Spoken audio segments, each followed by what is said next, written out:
Today's video is gonna be a little bit different. I actually got sent a story by one of you guys. I believe her name is Edith. I made the big mistake of reading her story at like 11 at night. She did say I can share this with you guys, so here we go. Side note, if you suffer from sleep paralysis, maybe skip this one. I love your video so much.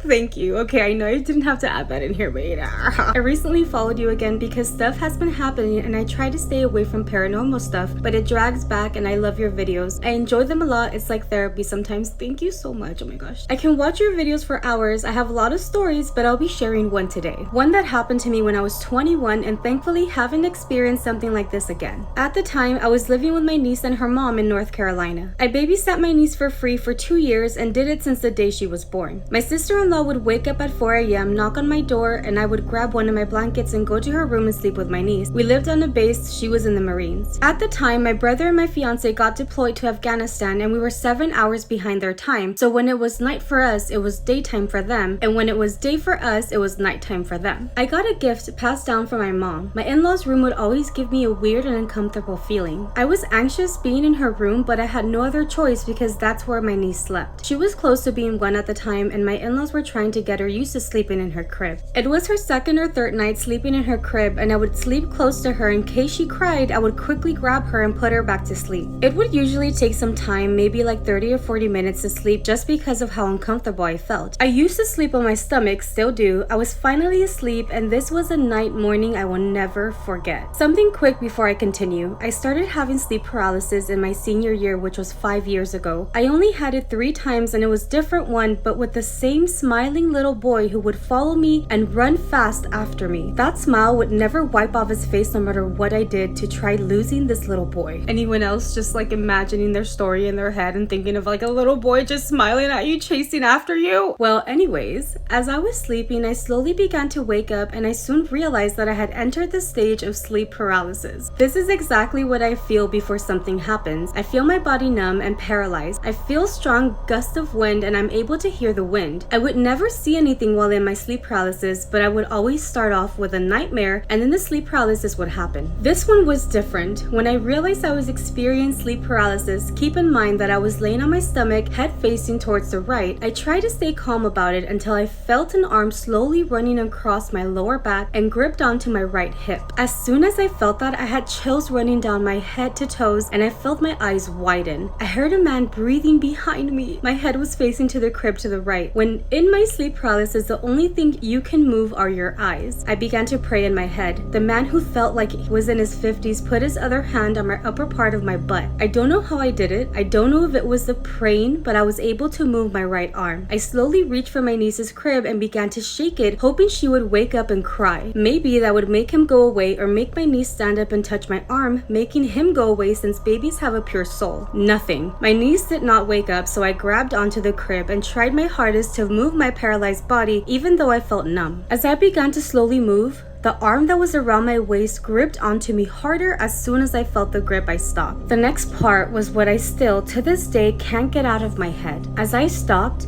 I felt how he slowly pressed his chin against my right shoulder without being able to see his face, and he began to breathe heavily as if he was satisfied or had really bad intentions or was just enjoying my fear. I have no idea why I would do this, but I put my hand on his hand and I felt his rough and raspy skin and his hand hairs. I got chills once again, and I don't know if that's what helped me get out of it, but I quickly jumped out of bed and ran to turn the lights off. Side note, I wonder if she meant off or on, but I'm gonna keep going. When I grabbed my phone, it was 5:40 in the morning. It was almost 1 in the afternoon where my fiance was, and I called him crying and told him everything that happened. I can't see them in person but could sense them. I can see them in my dreams and through sleep paralysis, which I think is worse. To this day, I have no idea of who the man was or what he looked like. I don't wish to know either. My mom gave me a protection and I wear that every night. Ever since she gave it to me, nothing happens. That's good. My body rejects the sleep paralysis. My body only tenses up for a few seconds but immediately gets out of it. I've slept with the lights off for almost a month after that experience. Okay, so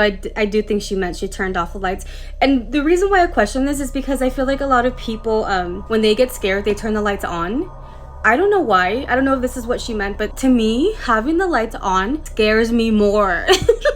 Like, I don't want to see anything. I'd rather have all the lights off and I don't see shit. So I'm thinking that's what she meant too, because that's the same mentality that I have. I don't know if that's weird or not, but yeah, I'd rather have the lights off than on. I think what scared me more and what resonates more with me too is that when I experienced sleep paralysis at my mom's house, it was always the same thing. I don't know if they're like demons or like spirits or what the fuck are they, but why is it always the same person? And also, it's never like if I were to imagine in my head, it was never that. Like, I could have never imagined this thing in my room, you know what I mean? Like, and it's weird that it was always the same thing, and that like her, it would almost touch my body too. Like, I don't know, it's so freaking weird. Has this ever happened to you guys too? Because sometimes I don't even know if that is technically sleep paralysis, because I feel like sleep paralysis when you're like, you can't move, like, you know what I mean, you can't snap out of it, but like the seeing things, is that part of sleep paralysis too? I have no idea, but that's scary.